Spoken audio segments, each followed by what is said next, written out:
So we're here with Jackie Carmichael, forward from Illinois State, on another series of the Pro Basketball Talk interview series. How are you doing today, Jackie? I'm doing great. How are you doing?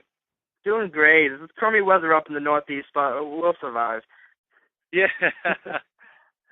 I wanted to lead off this interview talking about your college career at Illinois State, and you know, the first step of adjustments for any basketball player is going from high school to the college level. Can you talk a little bit about some adjustments you had to make coming out of a prep school in Connecticut to play Division I college basketball?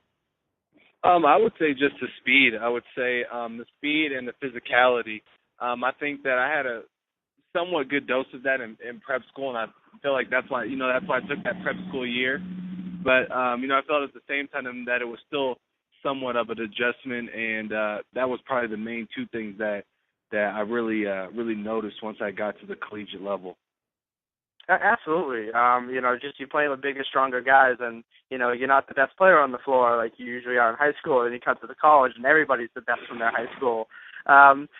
What aspects of your game did you have to adjust or change to fit the mold for head coach Tim Jankovic's system in college? Was there anything specific that he, kind of recruited you for to play into his system? Yeah, just a guy that can run and run the floor, be physical, and a guy that he knew was going to come in and give his best effort. He knew that I was a really capable athlete and that I have a really high ceiling. So he saw that in me, and he really demanded a lot from me at a young age. So I mean, as a freshman, he was really forcing me to really just come in and be that dominant force that he knew I could be. Yeah, absolutely. And it's always fun hearing stories about, connections. I guess he's from your hometown, so he's known you from a long time ago, and you got the chance to play with him, which is always kind of neat. In a recent interview you mentioned that people seem very surprised when they see you actually shoot the basketball, being a big man. What are some adjustments or improvements you had to make on your shot over the course of a couple of years to lead up to the NBA draft? I think just the tempo and the way I was shooting my shot. I like to have that like somewhat quick release, but as a big man, you got slower guys guarding you, so that's not necessarily the key when trying to develop a great shot. So I mean, just really time and patience with it, and really knowing that the more time you spend in the gym working on your shot, the better it's going to get. And really repetition is what makes you better, and that's really what I kind of honed in on, leading up to this NBA draft. Yeah, I'm kind of an opposite thinker, Jackie. I know a lot of people say, if you have a shot, you can go far and you can play at the highest level. But to me, give me all the intangibles that, the great shooters sometimes don't really have. And you see players, we can always name the Jason Kidd, who just recently retired. He didn't have a good shot coming out of college. I remember Dick Vitale was ripping him on draft day, saying this kid can't shoot, yada, yada, yada. And go look at, he ends up having more three-pointers than anybody in NBA history. Kind of ironic. You've been at Priority Sports this summer, training at their facilities up in Chicago. Tell us a little bit about the facilities and maybe talk about some of the coaches or trainers that you had over the course of the summer that helped you in getting you ready for the NBA draft. The facilities were amazing. We worked out, I guess, what formerly was known as the TAC. I'm not sure what it's called now, but where the NBA Combine was. So I felt like that was a really big advantage to me, being able to work out in those facilities and get comfortable with my surroundings. We were also at a fitness club across town, and I mean, we were with I was with probably what I consider probably the 8 most elite guys in college basketball that our group was, because of just the caliber of guys we had, and it was great being able to go up against those guys every single day. But we had Josh Oppenheimer, who was my trainer, and Ryan Thompson, who was our physical and conditioning coach, and I feel like they did an extraordinary job just getting me in basketball, playing shape, because after the season, you had those 2 months to kind of lay off, and then after that you kind of hit it hard, and I feel like they really pushed me, to just a completely different level of conditioning and being able to really maintain energy and what I want to portray going into these NBA workouts. No, you're absolutely right. You graduate college and, summertime, you got to have some family and friends time. So, you're not really in the gym 24/7. So it's always nice to sign up with an agency like Priority who can, get their clients ready to go to the next level. Now, I've interviewed a couple other guys that you run with up in Priority Sports, and a couple of them said they've had fantastic results in their body. Have you put on any weight or muscle in a couple of months with those trainers that, might not show up in the scouting reports from a couple of months ago?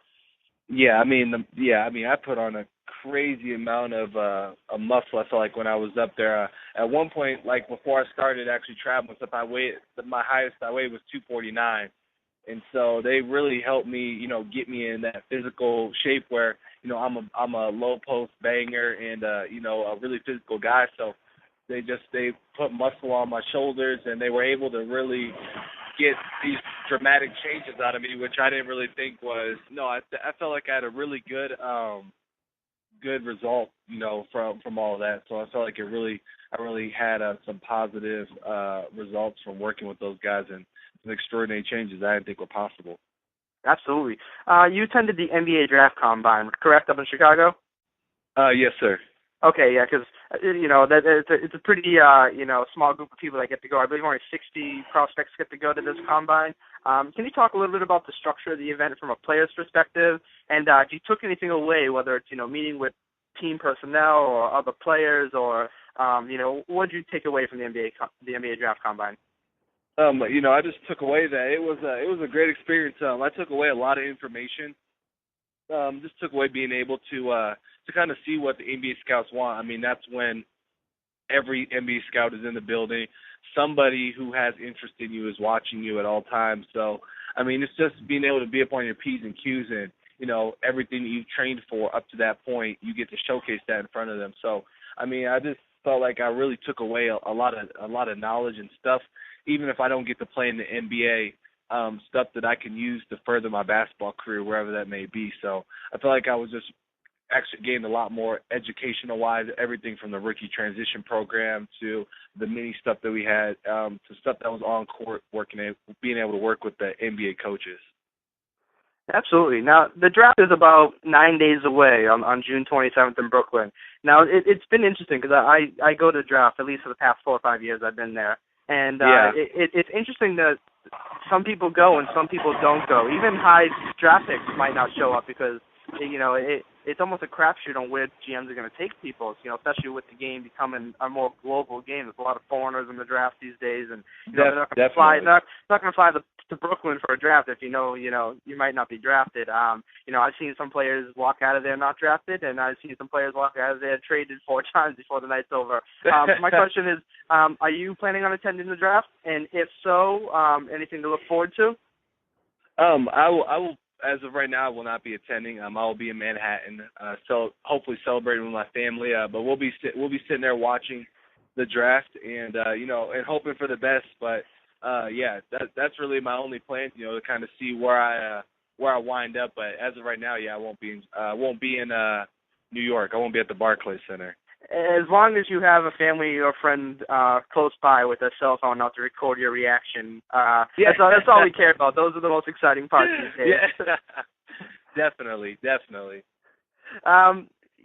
So let's talk a little bit about how your game and how it fits in with the NBA style of play where the big man's kind of going away. So you're in a fun situation because you are a big man, but, you're working on becoming more finesse in terms of your shooting and ability to play away from the basket, which is where the league has gone. But on the same side, you have the opportunity to kind of bulk up as you have been getting stronger and, kind of take over the paint because there's not too much competition down there.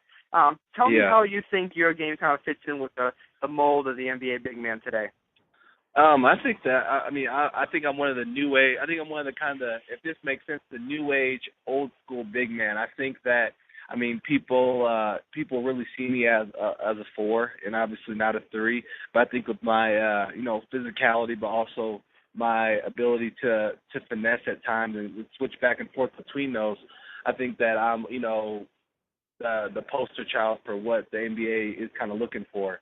So I think that it's I've worked on my game and get it to a point where I can either be finesse or physical, whatever it may call for. So I feel like I fit in really well and feel like I can be successful at the next level.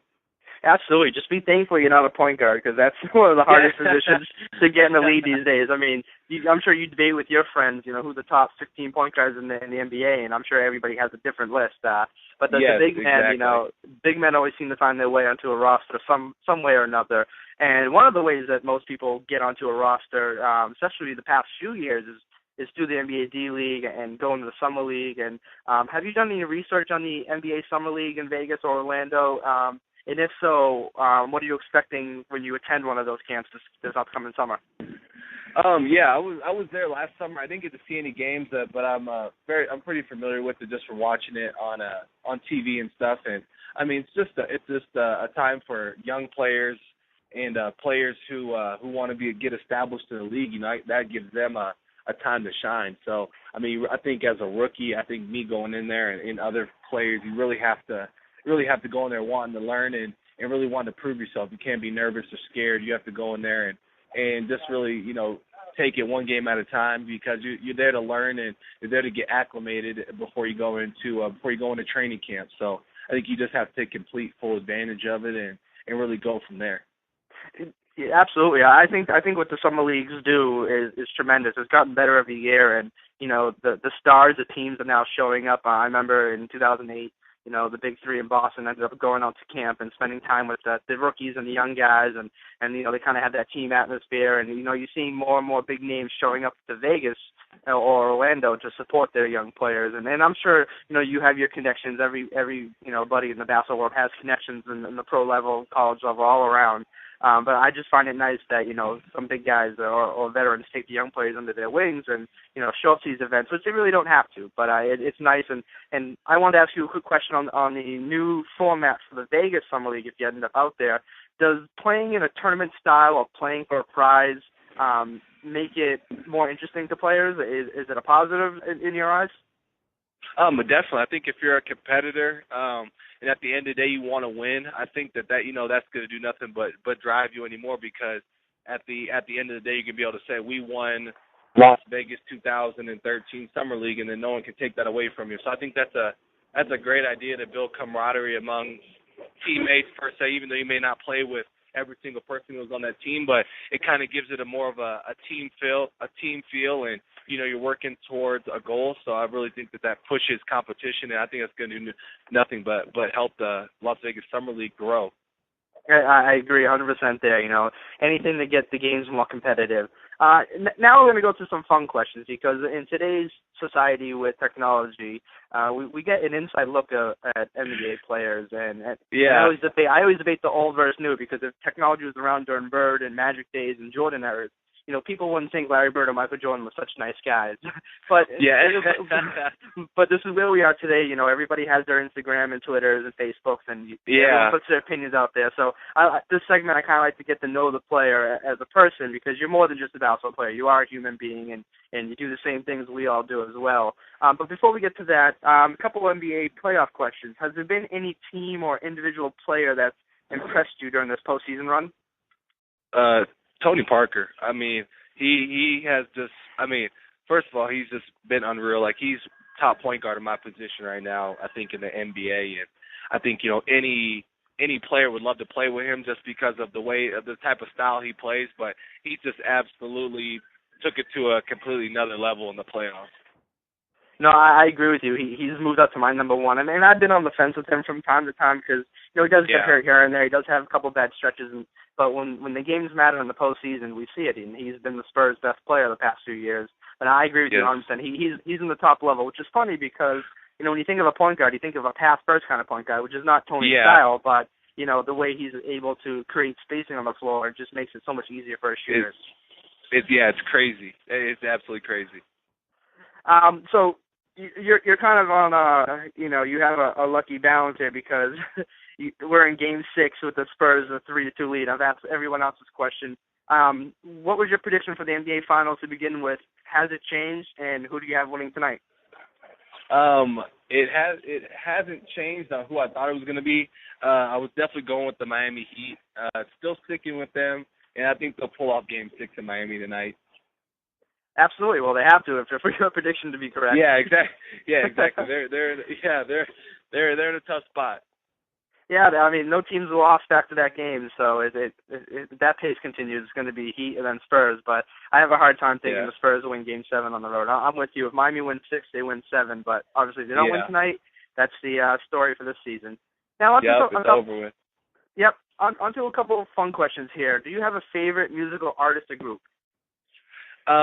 Favorite artist? I would definitely have to say favorite artist. I would probably have to go with J. Cole. Okay. He seems to be popular in those circles. Do you have a favorite movie? Favorite movie? Yes, The Replacements. That might be the first time I heard that answer. That is. It's a good one. I mean, it's probably Keanu's best, but. Yeah, maybe. Do you have a favorite summer pastime? Something pastime. You like to do something you like to do in your off time. I would say going fishing with my younger siblings. I think that's something that I really look forward to in the summertime. When I get a chance to go back home, that's normally what we end up doing.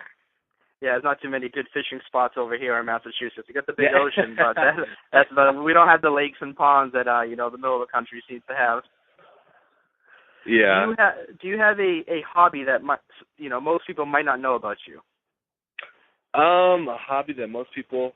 I'm big into drawing. I've always been big into doodling and stuff, but before I got really busy with basketball, I was a pretty good artist. I wonder if that's going to translate into your game on the basketball court. It might help.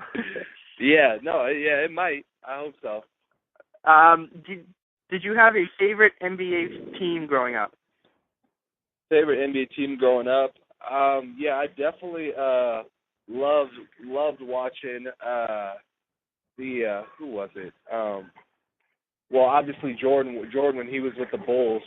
When I was young, but yeah, the Bulls were definitely, when I was younger, was definitely the team that I probably watched the most. Did you have a favorite NBA player growing up? Yeah, Kevin Garnett. Okay, hopefully he sticks around for a couple more years so you can play against him. The only thing he might be nicer to you since you're not a foreign-born player. I know we have that out there. He gives the rookies a hard time. Yeah. I think all around though he's a good guy. Oh, absolutely. It's all for the battle. I mean, I understand. Yeah. Him on the court is not the same off the court. Definitely. And my last question to you: we all play NBA 2K, and we love selecting jerseys for our to play with. Do you have a favorite NBA jersey? Favorite NBA jersey? I would have to go with the Vancouver Grizzlies jerseys from the mid-90s, early 90s, when they were, or was it in the 80s? With Sharif Abdul-Rahim? They were 90s. It was early 90s. Yeah, when they had the massive bear on the front with the bear claw, and the Vancouver was in the digital 3D when the jerseys were still champion, I believe. Yep. Those are probably my favorites. Nice. I was more of a Orlando Magic pinstripe and Chicago Bulls black pinstripe guy. Those are my jerseys. Those are classics right there. I love them, and I hope they just keep coming out with awesome jerseys. But Jackie, I can't thank you enough for giving me some time today, and I'm going to wish you luck at the NBA draft, and I look forward to seeing your reaction video by one of your friends or family members on YouTube when it happens. All right, thank you very much. I appreciate that. Great talking to you. Absolutely. Take care, Jackie. All right, take care. Bye.